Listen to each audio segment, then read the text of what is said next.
Yo, what's up? What's up? It's the Hungry Millennial back again with yet another Proactive Pragmatism. On today's Proactive Pragmatism, I want to talk to you about consistency, but not just consistently doing something, but the maintenance of consistency over time. See, in life, we get connected with different people, they bring great traits to the table. They're even super talented, highly motivated individuals. But one of the biggest issues you're going to have is they don't stay consistent. And this issue, if they're in your inner circle, cool, it's not that big of a deal. But at the same time, you have to be able to benchmark off of what they're going to bring to the table consistently. And it might also have you reassess what your inner circle and the people that you connect yourself with is going to look like in the future going forward. Because we only get one life to live. And their inconsistencies may bleed into your life and drag you down with them. And the things that you need to stay consistent on to accomplish your goals may go into disarray. Because, there's I don't know where this quote specifically comes from, but Steve Harvey, one of the things he mentions, if nine of your friends are broke, you're going to be the 10th. And if nine of your friends have toxic traits, I've noticed that you're probably going to be the 10th toxic one. And so many people fall into the trap of trying to save people who are inconsistent. And through trying to save people who are inconsistent, it pushes you away from your goals and the thing in the growth that you need to be successful. And, one big thing is it doesn't mean that there's no hope for said people who aren't as consistent as you are. But it also means that you guys just are on different paths. And sometimes you have to forge your own path to see what you value the most in life. And it's okay to forge your own path. It's okay to stay consistent in the things that you're consistent in. The thing is most people, they entertain friends that don't have similar values as them. And then they wonder why they're still in the same spot or they can't accomplish the same goals. Because the party, and having fun and socializing is very, very intriguing.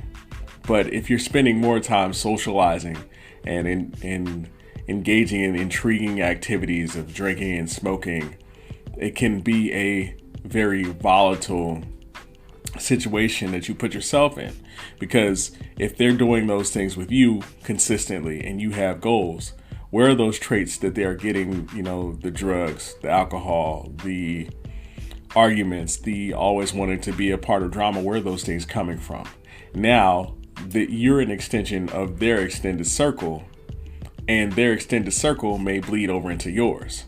So a routine traffic stop could end up you being jailed along with them, because now typically people who have those toxic traits are consistent in having those toxic traits and are consistent in entertaining people who have those toxic traits and those dramatic issues in their life.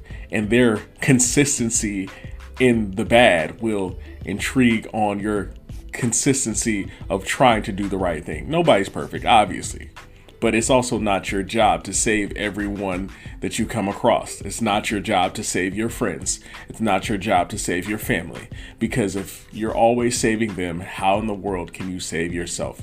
How in the world can you take care of the things that you need to take care of? I see this all the time in the military.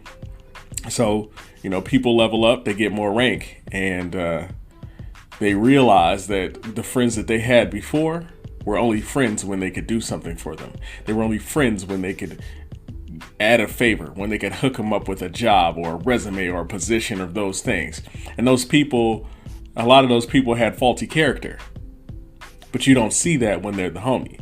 You don't see that when you're in a terrible place, and that just happens to be the only shoulder to cry on. And a lot of those people look for people who are weak and in a balance, so that way they can use a quid quo pro type of scenario. They can do a this for that. Remember when I was there for you and I was there for you and yada, yada, yada. But that's not a good positive way to live life. And I had a conversation. This was I think I was a junior in college. And one of my friends, he said, I guess I had done something or helped somebody, I had helped them out. And he said something that struck a chord, because I was from a toxic environment where, I did, parents and, different family members would be like, well, I did this for you. You gonna do me like that?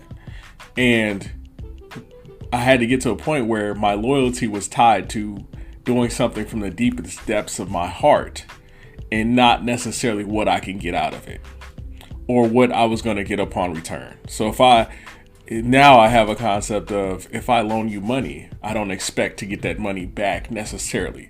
And I don't loan it unless I have it to give away. I expect to get it back. That would be nice. But I understand that humans are irrational. And so if they're asking you for money and they're trying to get something out of you, 9 times out of 10, they've asked somebody else for said money, and they've been down that road before, because there's no better life killer per se than someone who can't take personal responsibility for their own lives and their own actions. Yeah, people need help here and there, but what you'll find is a trend of these people needing help and from the wrong people and in the wrong spaces. So, when it comes to consistency, if you want to maintain consistency in your life, you're going to have to be lonely for a little bit. You're going to have to stay consistent on the values that you value the most, the things that you bring to the table. And most of your friends are not going to fit in there. You're going to be the circle and they're going to be the square peg, and it's not going to match up. And you have to also stay consistent in the message of, no, we're not doing this. It's okay to say no to your friends. It's okay to change. It's okay to evolve. It's okay to make decisions where they're not included in those decisions. Because at the end of the day, you've got to be able to live for yourself if you're going to provide information and wisdom for those who are around you. A long time ago, I had a leader, very important leader in my life, that said, you have to learn to associate up and out, right?